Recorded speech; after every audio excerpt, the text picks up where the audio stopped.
Baik, selamat pagi teman-teman semua sahabat pertanian.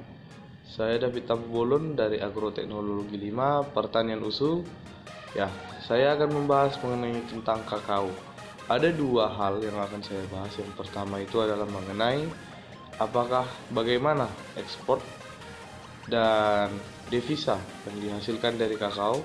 Yang kedua adalah apakah di Indonesia masih jarang melakukan fermentasi pada buah kakao? Mari kita bahas satu persatu. Ya, mari kita bahas yang pertama yaitu mengenai ekspor dan devisa penghasilan dari kakao di Indonesia.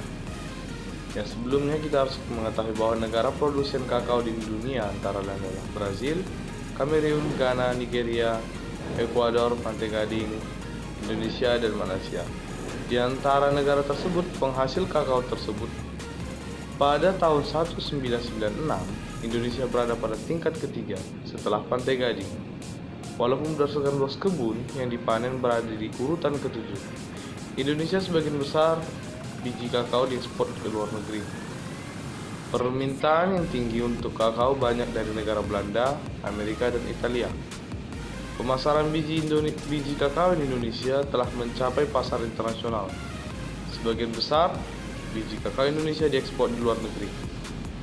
Walaupun sudah ada di beberapa industri pengolah biji kakao menjadi produk setengah jadi, perkembangan ekspor biji kakao dari Indonesia relatif menunjukkan peningkatan dari tahun ke tahun, sehingga ini menjadi peluang bagi Indonesia untuk mendapatkan devisa dari komoditi ini.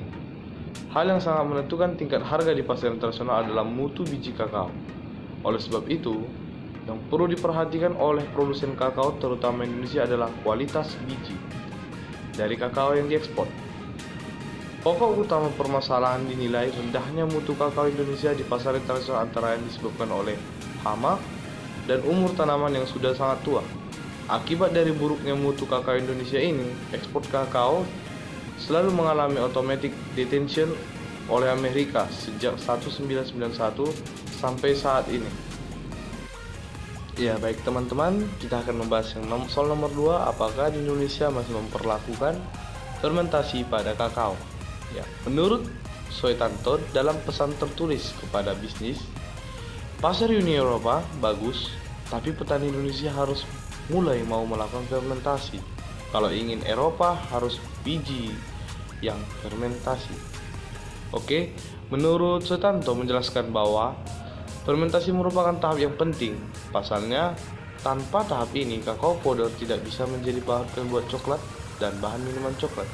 Pada intinya, Indonesia sudah melakukan proses fermentasi sampai pada saat ini, di mana proses tersebut adalah salah satu hal penting, aspek penting untuk menghasilkan kakao powder sebagai bahan dasar pembuat makanan dan pembuat coklat.